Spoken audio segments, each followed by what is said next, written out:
Fala, galera! Aqui é o professor Mardoc de Humanidades, que vem trilhando esse caminho para colocar você dentro da universidade. E esse nosso bate-papo, que agora se estabelece na tradução, na análise dessas questões, esse grande aulão, que de coração eu espero que vocês possam absorver esse conteúdo, tirar suas dúvidas e acertar em cheio todas as questões de humanas. E bem, vocês sabem que quando eu faço a interpretação com vocês, eu tenho todo o cuidado, eu tenho todo o zelo para mostrar a todos vocês, senhoritas e cavalheiros, que a minha preocupação está em humanas.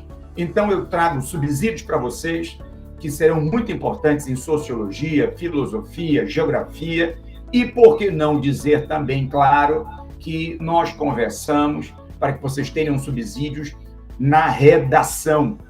Apresento mais uma vez aqui o material, as várias plataformas onde eu disponibilizo material, podcast, por exemplo, Humanas na Veia, _Mardoc, eu trouxe aqui o Spotify, mas o endereço é o mesmo, do Google Podcast, do Anchor, também tem meu Instagram, Mardoc _Humanas, e também no YouTube, onde você vai encontrar vários vídeos, várias análises de vários segmentos da área de humanas, com o endereço Mardoc _Humanas na Veia. Feitas as apresentações, vamos seguir então na nossa estrada rumo ao futuro. E no futuro encontraremos, sem dúvida alguma, o seu sucesso. Vamos embora, galerinha? Então, a nossa primeira questão de hoje, olha que maravilha, trata da história do Brasil, e ela começa com esse título, exatamente. História do Brasil, anos de 1960, elaborada em 1969, a releitura contida na figura 2. Eu apresento a vocês aí a figura 2, que revela aspectos de uma trajetória e obra dedicadas a... Olha só que maravilha, senhoritas, cavalheiros. Vamos observar muito bem a figura 2, a figura 1. Ela trata do quê? Olha, figura 1, recorte de Maria Bonita, década de 1930. Maria Bonita, sócia, parceira, esposa, mulher, companheira de um grande líder do movimento cangaço brasileiro. Movimento este que nasceu no século XIX, mas que chegaria ao fim nas 3 primeiras décadas, aproximadamente, do século XX. Ou seja, ele vai transitar muito bem entre o final do Império e o início da República, abraçando especificamente um período da República, batizado com o nome de República Velha. Tudo bem, senhores, senhoritas? Só que aqui nas fotos você percebe o seguinte: na foto 1, uma foto original, e na foto 2, uma modelo, com um traje do cangaço, traje em couro, estilizado, da coleção da estilista Zuzu Angel. Olha que maravilha. Zuzu Angel vai levar para as passarelas essa moda. Vai apresentar ao resto do Brasil e ao mundo a perspicácia, a originalidade de uma expressão artística estilista brasileira. Bom, então, nessa obra apresentada na figura 2, com a figura 1 apresentados, para que o aluno possa buscar a sua referência, nós temos uma trajetória e obra dedicadas a quê? Letra A, valorização de uma representação tradicional da mulher. Bom, não tem nada de tradicional aí nessa vestimenta, correto? Pelo contrário, o que nós temos é o novo, é o inovador, em cima de uma roupa estabelecida, produzida a partir do cangaço, um movimento marginal no Brasil do final do século XIX e do início do século XX. Então não pode ser letra A. Letra B, senhoritas e cavalheiros, descaracterização de referências do folclore nordestino. Descaracterização, não, pelo contrário. Zuzu Angel trata exatamente a sua vestimenta, a sua roupa, a partir dos elementos que ela encontra da região nordestina e do período também, não só apenas da região, mas também do período. Ela respeita o espaço-tempo. Letra C, fusão de elementos brasileiros, a moda da Europa. Não vemos fusão nenhuma aí, pelo contrário, nós temos uma releitura, uma observação feita a partir de uma estilista de uma base originariamente nacional, nordestina e, por isso, local. Letra D, massificação do consumo de uma arte local. Bom, nós também não observamos nessa imagem, nessa figura, a popularização, a massificação, o comum, correto? Dessa vestimenta. Pelo contrário, ela destaca valorizando uma prática, uma vestimenta típica de um período, de uma região. E a letra E, já que as demais alternativas não trouxeram nenhuma explicação consistente, vamos ver a letra E. Criação de uma estética de resistência. Olha que maravilha. Então, nós temos uma estilista que observa a roupa de um período, que esta roupa, a roupa de couro, a roupa que se adequa às adversidades da região. Então, nós temos uma estilista que ela cria, a partir de uma vestimenta resistente, uma estética. Ela divulga essa resistência. Perfeito, senhoritas e cavalheiros, por isso a confirmação da letra é correto, maravilha. Observar então já nessa primeira questão o perfil das questões, das interpretações, das análises, da prova do Enem. Deixa eu aqui hidratar as cordas vocais para continuarmos. Bom, primeira questão, maravilha. A mão na roda, como diz a máxima popular, tranquila, uma boa interpretação, lembrança dos conteúdos, do cangaço, dos movimentos de rebelião, do final do Segundo Reinado. Segunda questão, história geral. Olha que maravilha. O século XX, o New Deal. Bom, para quem não está lembrado, o New Deal tratou de ser um pacto, um pacote de medidas, traduzido de Novo Acordo, onde o governo dos Estados Unidos estabelece a sua postura de como ele irá tratar esta crise, uma crise capitalista conjuntural, estrutural, que abala as potências, os países da época, com exceção de um país. Que país seria esse? A União das Repúblicas Socialistas Soviéticas. Entendido? Lembraram? Ótimo. O New Deal visa restabelecer o equilíbrio entre o custo de produção e o preço, entre a cidade e o campo, entre os preços agrícolas e os preços industriais. Reativar o mercado interno, o único que é importante, pelo controle de preços e da produção, pela revalorização dos salários e do poder aquisitivo das massas, isto é, dos lavradores e operários, e pela regulamentação das condições de emprego. Maurice Cruzet, os estados perante a crise, olha só, história geral das civilizações. Bom, o enunciado é claro quando ele estabelece a análise de um cenário vivido nas 3 primeiras décadas, especificamente final da década de 20 do século 20, no Brasil e no mundo, tendo como referência os condicionantes históricos do entreguerras. As medidas governamentais descritas objetivavam entreguerras. Por quê? Porque esta crise abala o período da história mundial entre o final da Primeira Grande Guerra Mundial e o início da Segunda Grande Guerra Mundial. Pegaram a visão, senhoritas, cavalheiros? Todo mundo lembrou as características principais aí? O New Deal vai estabelecer a intervenção do Estado no campo econômico. Isto é vital. Maravilha? Ótimo. Letra A. Flexibilizar as regras do mercado financeiro. Flexibilizar as regras do mercado financeiro. O mercado que até esse momento vivia o famoso liberalismo econômico, a ausência do Estado no campo econômico, a não intervenção do Estado nesse segmento, senhores. Não há flexibilização. Não há. Pelo contrário, o Estado vai ser um anteparo. O Estado vai ser o intermediador entre o mercado, entre a classe burguesa, a classe empresarial e, do outro lado, a mão de obra operária, impedindo que haja o quê? Impedindo que haja uma superexploração. O Estado vai intervir criando um meio termo, um equilíbrio. Letra B, fortalecer o sistema de tributação regressiva, ou seja, criação de impostos que pouco a pouco vão regredir, vão se retardar. Também não. O New Deal ele vai ser um conjunto de medidas bem mais amplo e diversificado.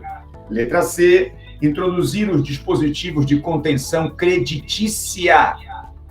Introduzir o sistema de créditos para possíveis empréstimos. Também não, também não. Repito, a política do New Deal, esse pacote, vai ser um estabelecimento de medidas bem maiores, bem mais amplos.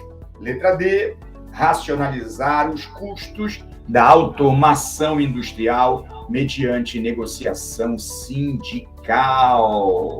Bom, então nós temos aí o fortalecimento dos sindicatos que vão passar a negociar os custos de automação industrial, racionalizando, estabelecendo uma análise que pudesse, então, diminuir os desperdícios. Não podemos levar em consideração a letra D. Vamos para a letra E? Vamos embora? Letra E, recompor os mecanismos de acumulação econômica por meio da intervenção estatal. Como eu disse para vocês, o Estado vai intervir, evitando que haja superexploração. Porém, nós temos aí a parceria entre Estado e burguesia, Estado e segmento empresarial, que vai tentar blindar, precisa proteger os interesses particulares, já que são esses interesses particulares que vão pagar impostos e que vão sustentar o próprio Estado. Entendido, senhores? Entendido, cavalheiros, senhoritas? Então, a confirmação para todos da letra E. Maravilha! Uma questão, também questão do Enem, como todas as outras que eu trabalhei até aqui com todos vocês, sempre dando a vazão, a imagem, a ideia de que essas questões exigem do aluno interpretações, análises, concentração, somados com o conteúdo que o aluno viu durante todo o ensino médio. Perfeito? Vamos à próxima? Vamos à terceira questão. Olha só, a terceira questão trata do Brasil Império. E, mais uma vez, nós temos aqui a terceira questão que nos traz o enunciado gigante. Por isso, volto a bater, volto a tocar na mesma tecla. Uma questão desse tamanho, o aluno, eu conheço, eu saco, eu amo história, eu sou apaixonado por história. Então, dessa maneira, eu vou fechar, eu vou acertar todas. Calma, controle sua vaidade. Controle sua vaidade. Você vai lidar com adversidades. Talvez a banca não ajude você a ficar um longo período sentado, se concentrando. Talvez você se irrite. Por isso é muito importante que você acalme seu ímpeto, acalme, controle sua vaidade e seja profissional. Ganhe tempo para que você não volte a ler a questão, para que você não se perca na leitura. Muito importante você ser um estrategista. Olha o que diz a pergunta. Nesse trecho de suas memórias, Luiz Gama ressalta a importância do 2. Então, você precisa inevitavelmente ler a questão. Não basta apenas saber da história. Maravilha? E aí você vai lendo e vai lembrando dos fatos e você vai contextualizando o espaço-tempo com muita calma, muita tranquilidade. Encontre uma boa posição na sua cadeira, na sua banca e comece a realizar a feitura da prova. Vamos lá. Brasil Império. Sou filho natural de uma negra africana livre da costa da Mina, na Nação. De nome Luísa Narim, ou Marim, pagã, que sempre recusou o batismo e a doutrina cristã. Minha mãe era baixa de estatura, magra, bonita, a cor era de um preto retinto e sem lustro, tinha os dentes alvíssimos como a neve, era muito altiva, geniosa, insofrida, dava seu comércio, era quitandeira, muito laboriosa, a palavra laboriosa aí, trabalhadora, quitandeira fazia quitutes, tinha aí uma vasta versatilidade nessa prática, e mais de uma vez, na Bahia, foi presa como suspeita de envolver-se em planos de insurreição de escravos, que não tiveram efeito. Então, ele resgata as bases escravocratas, as bases de um período de exploração da mão de obra, e valoriza, dando grandes, importantes preceitos à sua mãe, destaques físicos, laboriosos e por aí afora. Lá vai verso, Luiz Gama e as primeiras trovas burlescas de Getulino. A história contada, capítulos de história social da literatura no Brasil. Uma maravilhosa questão, uma questão que, sem dúvida alguma, vocês vão poder encontrar na provinha do Enem. Então, contextualizado o cenário, você tem que procurar a letra A, laços de solidariedade familiar. É disso que falamos? Laços de solidariedade familiar? Não. Você tem um filho exaltando sua mãe, suas origens, suas práticas, seu predicativo, mas você não percebe aí a solidariedade familiar. O filho não está ajudando a mãe, não está facilitando sua filha, ele está descrevendo a mãe. Letra B, estratégias de resistência cultural. Olha que maravilha, olha que espetáculo essa análise, essa alternativa. Bom, 1, 2, 3, na quarta linha, ele começa dizendo: minha mãe era baixa de estatura, magra, bonita, a cor era de um preto retinto e sem lustro. Olha só. E continua dizendo exatamente, tem um momento, me ajudem aqui, onde ele diz que ela era resistente, porque ela não aceitou a cristianização. Está aqui, logo acima, de nome Luísa Marim, pagã, que sempre recusou o batismo e a doutrina cristã. Nessa frase, nessas palavras aí, você percebe a resistência, a tentativa de manter a cultura própria, a cultura das suas origens, das suas raízes.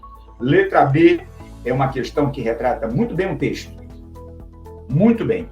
Lembrando a todos vocês que haviam outras práticas de resistência, como a criação do quilombo dos Palmares, o aborto também era uma prática de resistência, a fuga, a manutenção da gastronomia, da música, das versões culturais, todas elas, o suicídio, eram práticas de resistência.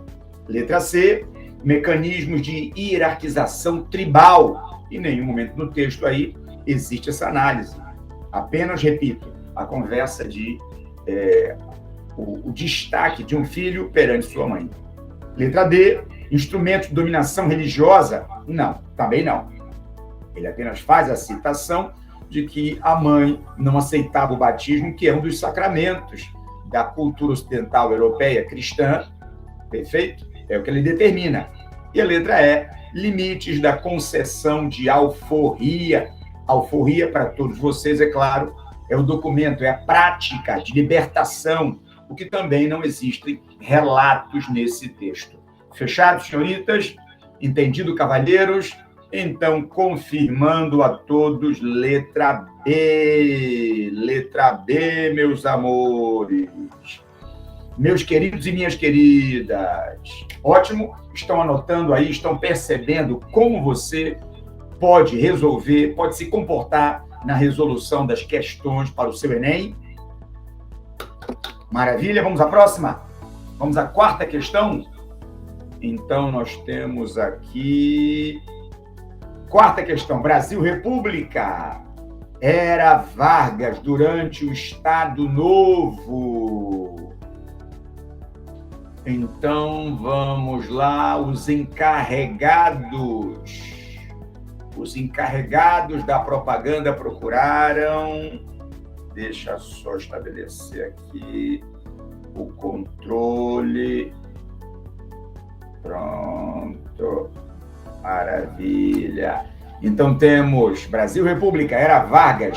Durante o Estado Novo, os encarregados da propaganda procuraram aperfeiçoar-se na arte da empolgação e envolvimento das multidões através das mensagens políticas.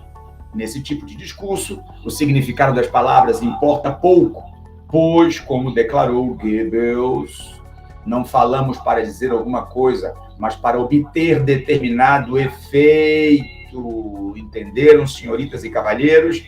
Então, ele retrata aí duas figuras importantíssimas da década de 30, 40, da história do Brasil e do mundo. Estado Novo foi o período da época de Vargas, de 1937 até 45, um Estado de extrema-direita, de grandes ideologias e proximidades com o nazifascismo, e do outro lado ele fala de Goebbels, um importante estrategista do governo, membro da propaganda, o espírito da propaganda hitlerista, logo alemã. Repensando o Estado Novo, Rio de Janeiro, vamos à pergunta. O controle sobre os meios de comunicação foi uma marca do Estado Novo, sendo fundamental a propaganda política, na medida em que visava... Olha que maravilha, galera! Na medida em que visava o controle sobre os meios de comunicação, ora, foi uma grande ferramenta, foi uma grande arma, utilizada não só por Hitler, mas também por Getúlio Vargas, também por Salazar em Portugal, Francisco Franco na Espanha, Mussolini na Itália, todos importantes governos de extrema-direita. Então, vamos encontrar a alternativa correta? Vamos embora? Olha só, letra A. Conquistar o apoio popular na legitimação do novo governo. Olha aí. Conquistar o apoio popular. Conquistar como? Envolvendo, divulgando as características nacionalistas, as características patrióticas. No caso do Brasil, temos a famosa política populista, também batizada com o nome de peleguista. Estão lembrados? Não podem esquecer disso, cavalheiros, senhoritas. Com a frase que representa muito bem o período varguista: pai dos pobres e mãe dos ricos. Maravilha? Então, letra A é uma questão que, sem qualquer sombra de dúvida, se aproxima e valoriza muito bem a interpretação do texto. Mas, por via das dúvidas, vamos ver as demais, vamos ver as outras. Letra B, ampliar o envolvimento das multidões nas decisões políticas? Jamais. O povo serve de massa, de manobra. O povo é gado, sendo tosqueado, tratado, direcionado. Letra D, estender a participação democrática dos meios de comunicação no Brasil. Democracia diante de um governo de extrema-direita? De modo algum. Democracia é uma característica que não está presente nesse governo. Este governo de extrema-direita, nazifascista, ele é antidemocrático. A prova disso é que, no caso do Brasil, todos os partidos foram fechados. Perfeito? Foram extintos. No caso da Alemanha, da Itália, foi mantido apenas um partido. Claro, o partido que apoiava o próprio líder. D, estender a participação? Não, já li. Não, de maneira alguma. Letra E, alargar o entendimento da população sobre as intenções do novo governo. O que você quer dizer com isso, com a letra E, que havia a vontade do Estado em levar informações à população para que pudessem participar ativamente do governo? De maneira alguma, de modo algum. Então, nossa alternativa correta só poderá ser a letra A. A letra A. Maravilha, cavalheiros? Perfeito aí, senhoritas? Ótimo! Vejam que nós pegamos uma questão de Brasil e eu pude facilmente abordar características de um período de história geral também. Maravilha? Período esse, diga-se de passagem, que vem sendo cobrado nas unidades, nas edições do Enem. Então, fica de olho nessa questão, reveja, aprofunde. Maravilha? Vamos embora, galera. Vamos para a quinta questão, vamos lá? Todos a postos? Ninguém cansado? Ótimo! Deixa eu aqui hidratar um pouco mais as cordas vocais.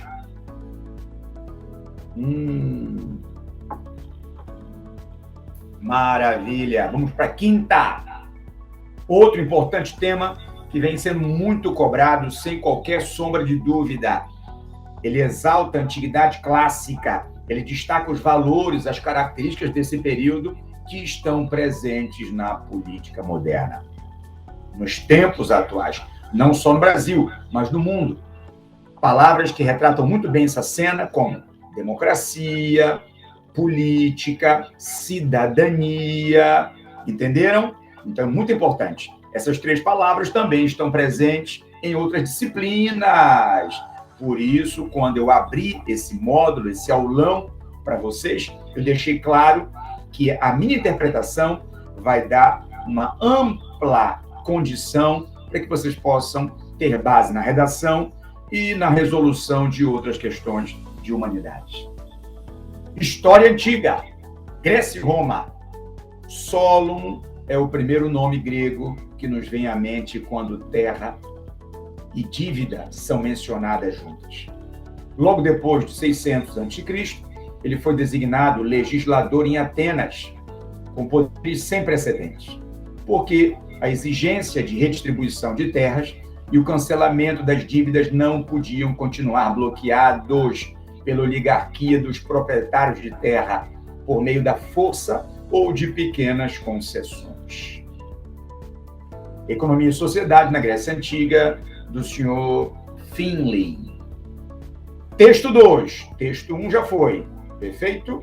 Ele retrata o momento de um importante legislador que vai se preocupar em avaliar terra e dívida. Solon vai ser o legislador responsável pela criação da bulé, o pontapé inicial para a democracia, a divisão de Atenas em repartições, em instituições, bem como também Solon vai criar a lei que vai acabar com a escravidão por dívidas, chamada Seisachiteia. Olha que maravilha, olha que chique, seu professor aqui trazendo expressões do período, interpretações, show de bola. Texto 2. Olha só, deixa eu só rasgar um pouco de seda aqui em cima, né? Jogar purpurinas e confetes aqui. Sabendo que o professor de vocês, é claro, é vaidoso. Vaidoso por quê? Porque tem a grande satisfação de lidar, de trazer conteúdo para essa classe, jovens estudantes ambiciosos que desejam seu ingresso nas universidades. É daí que vem a minha vaidade. Porque eu adoro ter o resultado positivo de vocês, o sucesso de vocês. Eu estou com vocês, galera. Texto 2. A Lei das 12 Tábuas se tornou um dos textos fundamentais do direito romano, uma das principais heranças romanas que chegaram até nós. A publicação dessas leis, por volta de 450 a.C., foi importante, pois o conhecimento das regras do jogo, da vida em sociedade, é um instrumento favorável ao homem comum, potencialmente limitador da hegemonia e arbítrio dos poderes. Funari, Pedro Paulo Funari, Grécia e Roma. O ponto de convergência entre as realidades sociopolíticas indicadas nos textos consiste na ideia de que a... Pegaram a pergunta aí, senhoritas e cavalheiros? Vou ler novamente a pergunta, hein? Os 2 textos falam sobre a evolução natural da sociedade que ocorreu na Antiguidade Clássica. Mas vamos à pergunta. Vamos à necessidade. O que a questão almeja? O ponto de convergência entre as realidades sociopolíticas indicadas nos textos consiste na ideia de que ele quer saber em que momento esses 2 textos se encontram, se encaixam. Vamos lá? Vamos às alternativas? Olha que maravilha, olha que espetáculo. A. Discussão de preceitos formais estabeleceu a democracia. Preceitos formais? Bom, eu disse a vocês que no primeiro momento Solon deu o pontapé inicial para o nascimento da democracia. Mas a democracia ela vai se formalizar em Atenas, portanto, na Grécia, pelas mãos de Clístenes. O governo criado por Solon é o governo chamado de timocracia, ou também chamado de plutocracia. É o momento em que teremos a quebra do monopólio da aristocracia e a entrada de novos setores importantes da sociedade. Eu me refiro aos comerciantes. Estão refletindo? Ok. Então não pode ser a letra A. A letra B, invenção de códigos jurídicos desarticulou as aristocracias. Bem, esses códigos jurídicos, eles vão retratar o estabelecimento das regras. No caso de Roma, como vocês falaram, como vocês leram aí no texto, a lei das 12 tábuas vão ser os preceitos básicos para o direito romano, para a jurisprudência romana. Mesmo assim, teremos a defesa de parte da aristocracia romana. Então, nós não temos a desarticulação da aristocracia como um todo. Letra C, formulação de regulamentos oficiais, instituiu as sociedades. Teria instituído as sociedades? Não, também não. Formulação de regulamentos oficiais que instituiu. As sociedades já haviam sido instituídas antes, já possuíam regras naturais, regras aperfeiçoadas com o desenvolvimento das instituições do Estado. Letra D, definição de princípios morais que encerrou os conflitos de interesse. Jamais, de maneira alguma, seriam criados princípios morais, mas a criação destes não significa a eliminação, o encerramento, a extinção de conflitos de interesses. De maneira alguma. Temos a formação de novas classes, temos a criação de novos segmentos de classes, e é natural que hajam divergências. Valeu? A letra E, então, senhoritas e cavalheiros. Olha só o que diz a letra E. Criação de normas coletivas, normas estabelecidas para uma sociedade. Diminuiu as desigualdades de tratamento. Vejam como ele finaliza esse pensamento. Não extinguiu, não eliminou, apenas diminuiu as desigualdades de tratamento. Com essa confirmação da alternativa E, eu lembro vocês mais um ponto importantíssimo. Qual é o ponto, Mardocão? Muito cuidado quando vocês se depararem com aquelas palavrinhas absolutizadoras. Lembram o que eu disse? Unicamente, exclusivamente, apenas, foi somente. Muito cuidado. Repito, o que não significa que todas as vezes que ela aparecer, a alternativa ou a questão estará errada. Não significa dizer isso. Significa dizer que você precisa dobrar sua atenção. Ok, senhores? Perfeito, senhoritas? Após esta análise de grande satisfação que eu trago para vocês, vamos para outra? Vamos embora, galera! Vamos para a sexta questão. Olha que maravilha, olha que espetáculo de questão. Império. Senhoras e senhores, de todas as edições do Enem, análise do Império, isso, aquele período do século XIX, aquele período que vai desde a independência, em 1822, até a proclamação da República, em 15 de novembro de 1889, esse período chamado de Império, vem sendo cobrado em todas as edições do Enem. ênfase maior eu darei para o segundo reinado, portanto, para a fase final do Império, que vai, por isso eu sempre toco na análise cronológica. Não quero que vocês aqui decorem as datas. Foi-se o período em que o aluno precisava decorar datas, nomes, denominações. É importante que ele saiba, é óbvio, porque vai ajudá-lo em várias interpretações. Mas, mesmo assim, eu preciso sempre destacar para vocês. Segundo reinado, 1840 a 1889. É este o período delimitado e denominado de segundo reinado. Valeu, galera? Ok, rapaziada, esperta? Vamos embora? Vamos adiante? Pronto. Brasil Império, com a Lei de Terras de 1850, o acesso à terra só passou a ser possível por meio da compra com pagamento em dinheiro. Isso limitava ou mesmo praticamente impedia o acesso à terra para trabalhadores escravos que conquistavam a liberdade. Logo você percebe de imediato que essa lei de terras foi mais uma lei elitista, uma lei que favoreceu e que ajudou a consolidação de uma elite no poder, mantendo, como sempre, marginalizados a maior fatia da sociedade brasileira. Ok? Maravilha? Agora, nessa moeda temos uma outra face. Qual? Esse mesmo ano foi criado também uma lei de terras nos Estados Unidos. E esta lei de terras, ao contrário da nossa, foi bem mais moderna. Ela protegeu a riqueza do subsolo e ela pensou na nação, garantindo, claro, uma exploração democrática e a proteção desses segmentos naturais, dessa riqueza natural. Então, nós temos, no mesmo período, uma lei que determina a proteção, uma lei voltada para as terras em países diferentes, na mesma data, porém com um espírito antagônico, com um espírito diametralmente oposto. Fechada essa interpretação, senhoritas e cavalheiros, vamos à pergunta.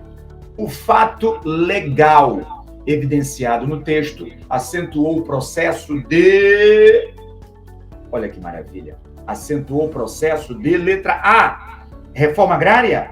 Bom, deveria, não é, senhores? Não é, senhoritas? Mas, infelizmente, a reforma agrária não é sentida no Brasil até hoje, século XXI. Então, nós não podemos legalmente determinar que esta lei de terras evidenciou, acentuou esse processo. Não pode ser letra A. Letra B. Expansão mercantil, expansão de mercadorias, expansão da prática comercial? De maneira alguma também, de modo algum, cavalheiros. Letra C. Concentração fundiária. Opa!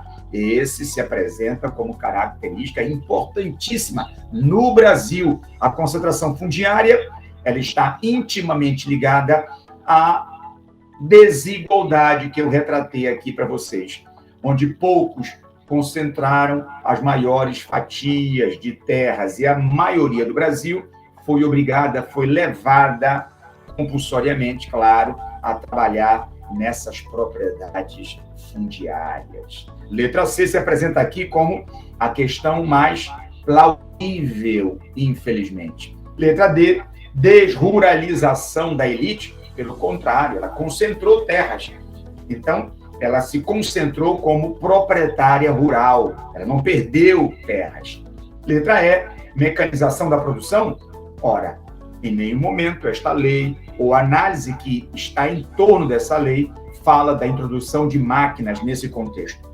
Agora, se fosse uma questão recente da modernização das terras no Brasil, aí sim, o seu professor de humanidades aqui, Mardoc, que também poderia contar com o apoio de qualquer outro professor de geografia, acabariam confirmando a letra E como resposta. Se a pergunta fosse sobre as mudanças ocorridas recentemente nas propriedades brasileiras para o aumento da produtividade. Maravilha? Então, só poderá ser alternativa C, senhoritas e cavalheiros. Esta é a questão que melhor retrata o espírito, repito, infelizmente, da lei de terras no Brasil, onde a grande maioria das terras do país acabaram sendo confinadas, concentradas nas mãos de uma minoria. Valeu? Perfeito? Vamos seguir nesta caminhada rumo ao seu sucesso.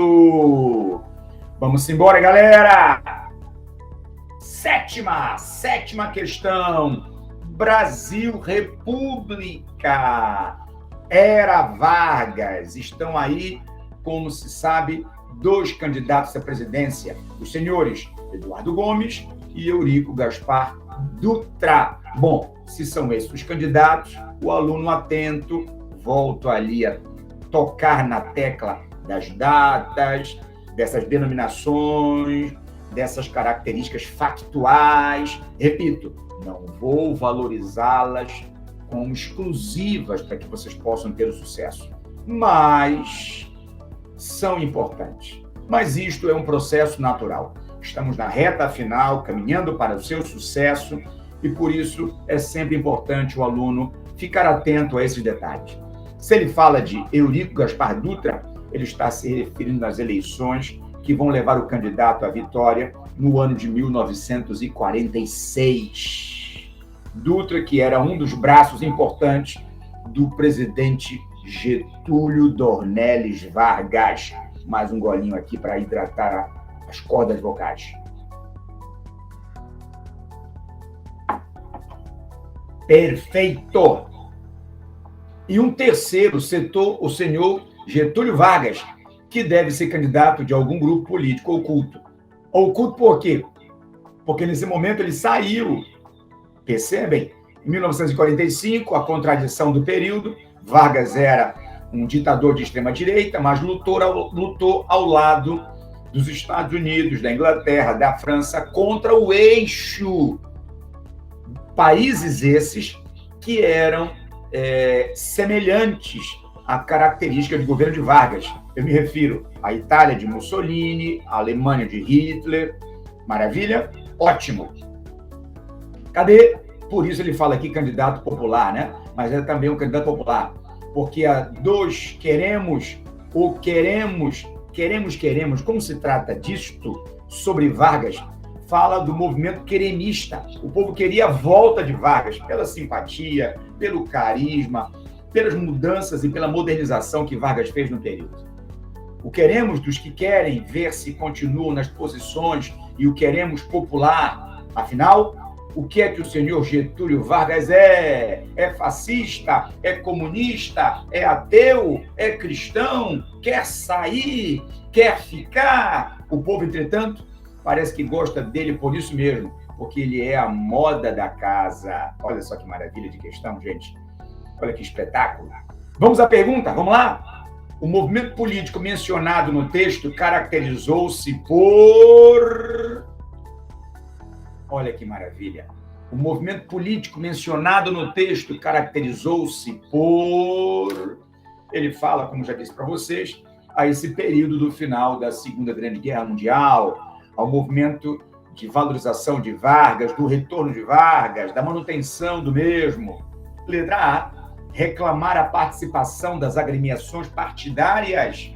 Não. Pelo contrário, ele sequer cita, sequer coloca aí essas agremiações, essas legendas partidárias.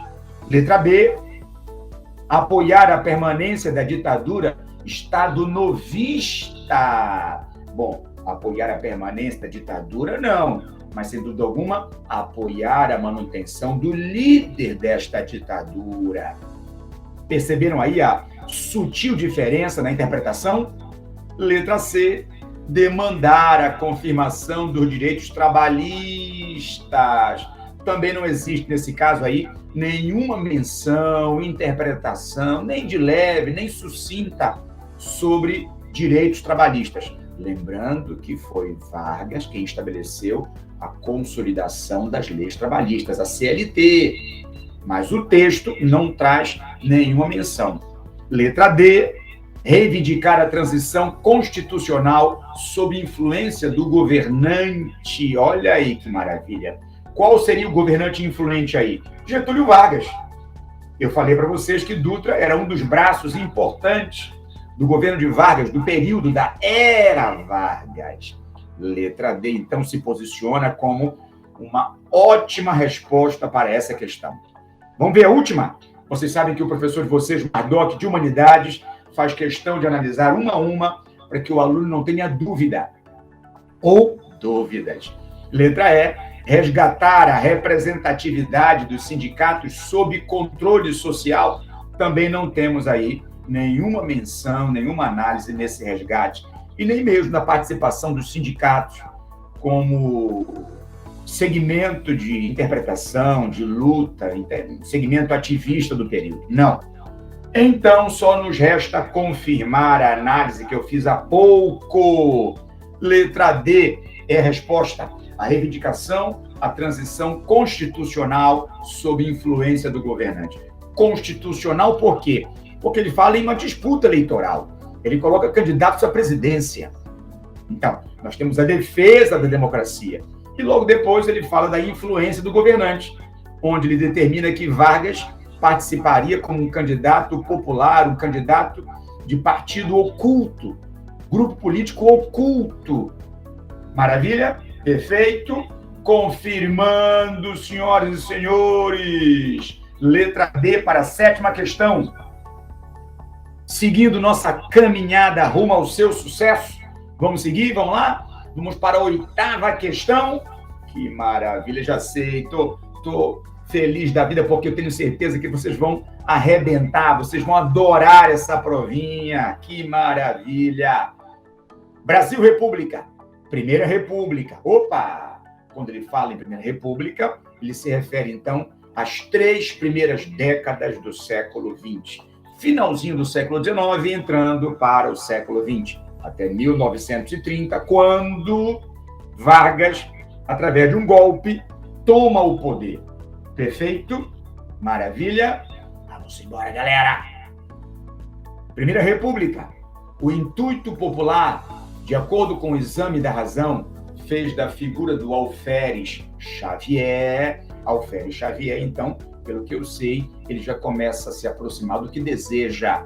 Inconfidência Mineira. Alferes diz respeito ao título que o Tiradentes possuía na guarda, na manifestação militar do período, século XVIII. O principal dos inconfidentes, e colocou os seus parceiros à meia ração de glória. Merecem, de certo, a nossa estima. Aqueles outros eram patriotas. Mas o que se ofereceu a carregar com os pecadores de Israel, o que chorou de alegria quando viu comutada a pena de morte dos seus companheiros, pena que só ia ser executada nele, o enforcado, o esquartejado, o decapitado, esse tem de receber o prêmio na proporção do martírio e ganhar por todos, visto que pagou por todos. Olha só. Então o texto retrata muito bem que Xavier foi colocado como o único principal líder, o único grande líder, e que por isso merecia uma interpretação diferenciada, já que ele acabou pagando com a própria vida por todos. No processo de transição para a República, a narrativa machadiana sobre a Inconfidência Mineira associa o quê, senhoritas e cavalheiros?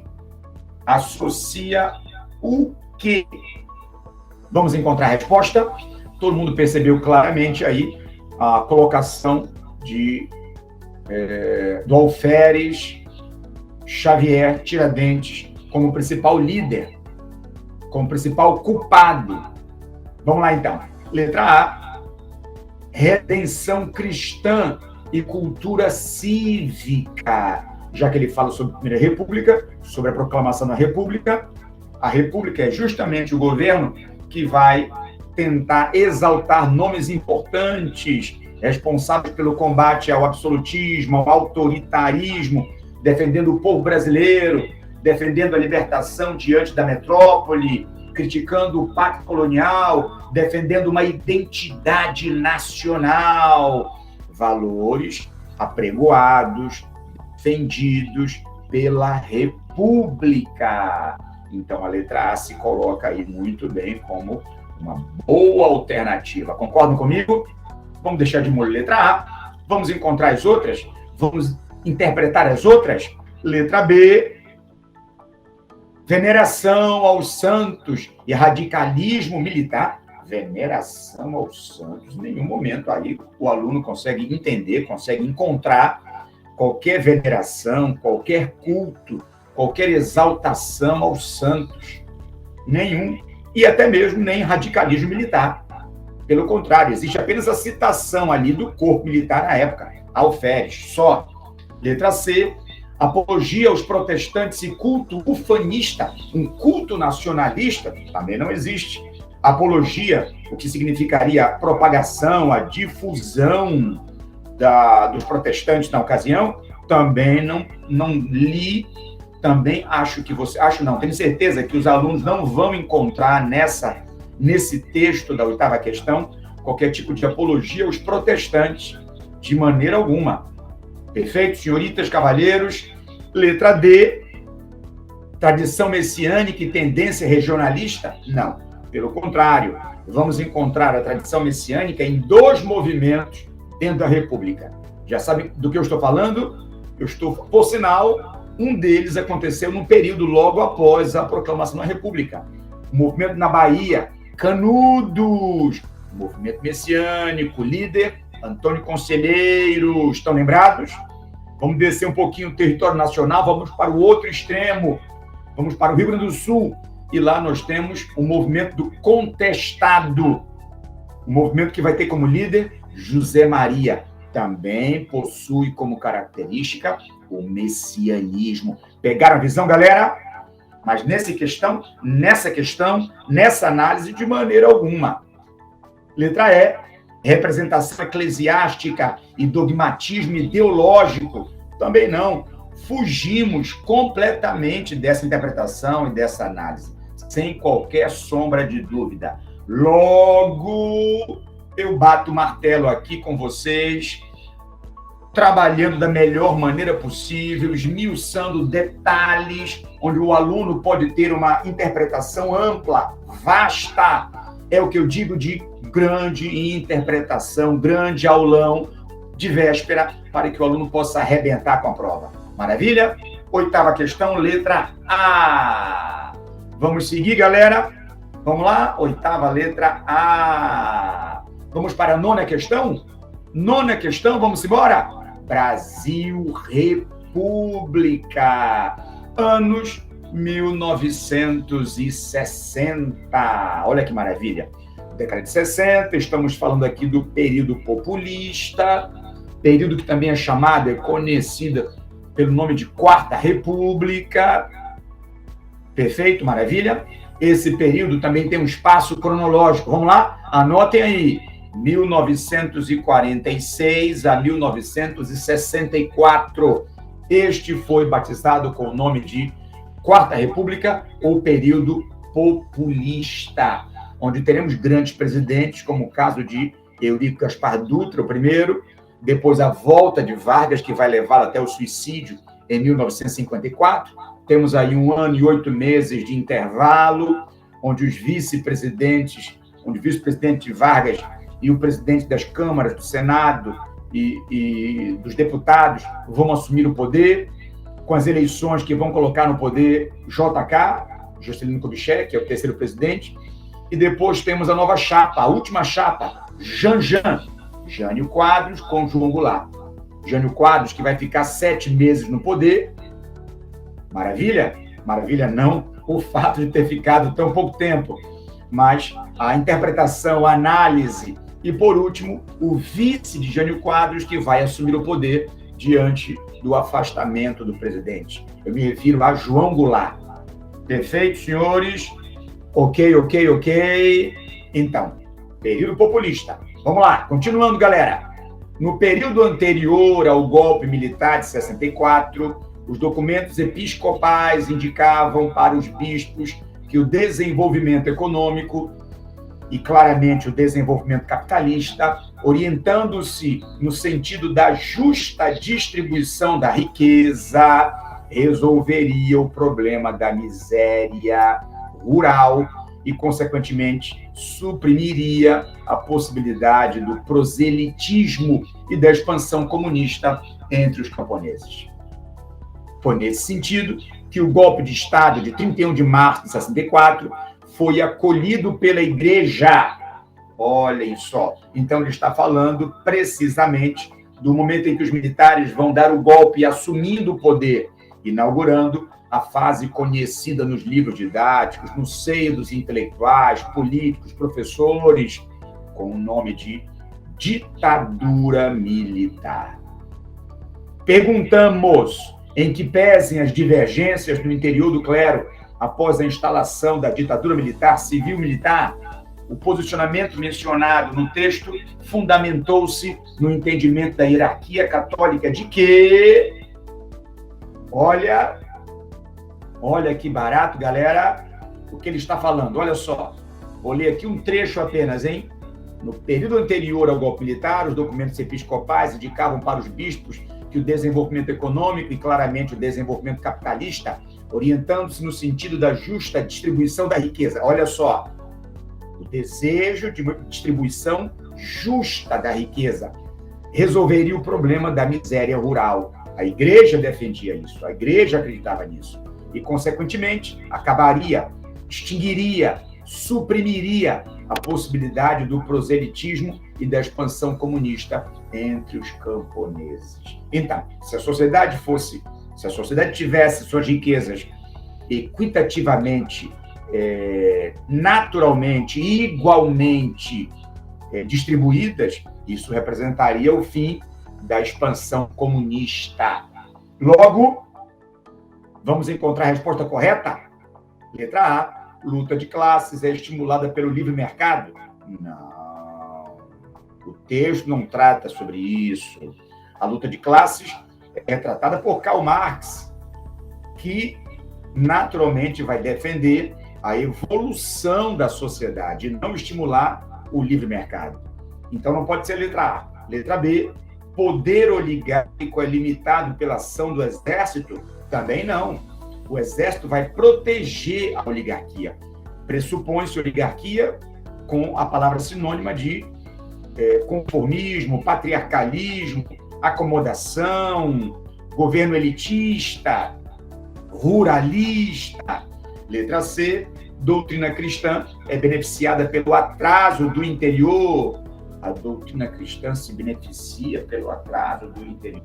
O texto não trata disto. Pelo contrário, a doutrina cristã, ela defende o fim desse atraso no interior. Ela defende a modernização. Modernização, nesse caso, é sinônimo de distribuição de terras.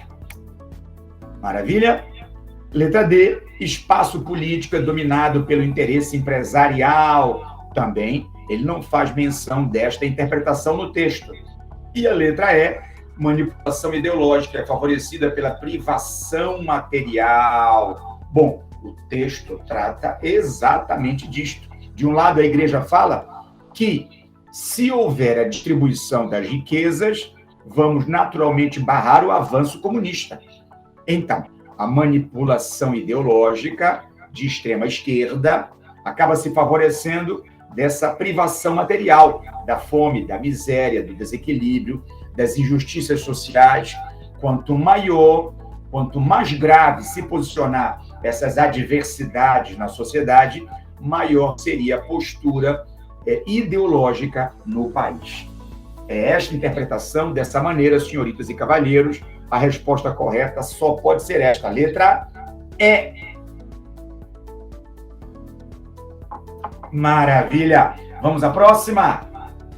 Vamos embora, galera! 10ª questão! Que maravilha! Um tema também muito cobrado nessas paragens, na prova do Enem, nos vestibulares. Idade Média. Mas era sobretudo a lã que os compradores vindos da Flandres ou da Itália procuravam por toda parte. Para satisfazê-los, as raças foram melhoradas através do aumento progressivo das suas dimensões. Esse crescimento prosseguiu durante todo o século XIII, e as abadias da ordem de Cister, onde eram utilizados os métodos mais racionais de criação de gado, desempenharam certamente um papel determinante nesse aperfeiçoamento. George Duby, Economia Rural e Vida no Campo no Ocidente Medieval. Lembrando a todos vocês que esse período chamado de Idade Média, ele não existiu em toda a Europa, apenas na porção ocidental. Está claro isso? Apenas em uma parcela do continente europeu. O lado oriental não, mas apenas o lado ocidental. Vamos à pergunta para entender a resposta? Para procurarmos mais facilmente a resposta? O texto aponta para a relação entre o aperfeiçoamento da atividade pastoril e avanço técnico na Europa ocidental feudal, que resultou do ou da... Vou ler mais uma vez a pergunta aqui, galerinha. O texto aponta para a relação entre o aperfeiçoamento da atividade pastoril e o avanço técnico na Europa ocidental feudal, que resultou do quê? Olha só, olha o que ele diz. Logo no começo do texto, ele começa a despejar as principais características do entendimento. Ele fala: vindos da Flandres, a cidade, e da Itália, procuravam por toda parte. Para satisfazê-los, as raças foram melhoradas através de um aumento progressivo das suas dimensões. O aperfeiçoamento das raças, do gado, no caso aí, né, a pecuária, esse crescimento prosseguiu durante todo o século XIII. Lembrando a vocês, meus queridos e queridas, que a Idade Média pode ser dividida entre a Alta Idade Média, século V até o século X, e Baixa Idade Média, do século XI, ou século X, até o século XV. Baixa Idade Média. É na Baixa que nós vamos encontrar as origens, as raízes para o desenvolvimento capitalista e o nascimento da Idade Moderna. Perfeito? Ótimo, senhoritas e cavalheiros. Então vamos encontrar a resposta dessa alternativa. Fácil, fácil, fácil, fácil. Com o seu professor Mardoc de Humanidades, francamente falando, com a satisfação que eu tenho de esmiuçar o conteúdo para vocês. Vamos embora, galera! Letra A. O que diz a letra A? Crescimento do trabalho escravo? De maneira alguma. Ele fala do aperfeiçoamento. O trabalho escravo aí representaria o atraso. Letra B. Desenvolvimento da vida urbana. O desenvolvimento do comércio, o dinamismo da atividade econômica vai incentivar o aparecimento de uma elite, uma classe que vai precisar do ambiente urbano, aparecimento de cidades. Letra C, padronização dos impostos locais, também não existe menção nessa alternativa. Letra D, uniformização do processo produtivo? Claro que não, galerinha esperta. Letra E, desconcentração da estrutura fundiária. Também nós não teremos essa distribuição de terras. Logo, a alternativa que melhor responde é, sem sombra de dúvida, letra B. Letra B de boa prova, de grande prova, enorme sucesso que vocês terão, sem qualquer sombra de dúvida. Esse não é apenas o meu desejo, mas é, acima de tudo, a verdade que eu tenho do que irá acontecer com você, que acompanhou todos os módulos com seu professor Mardoc de Humanidade. Estamos juntos. Lembrem das minhas dicas, porque eu não vou poder estar com você ao lado, numa cadeira, ajudando, mas, sem dúvida alguma, dia 21, eu vou estar lá com os dedos cruzados, com uma mentalidade positiva, um comportamento positivo, pelo sucesso de todos vocês. Galera, um grande abraço, um abraço desejando importantes vibrações, grandes vibrações a todos que estiveram comigo dando essa enorme satisfação. Um beijo do seu professor Mardoc de Humanidades. Estamos juntos!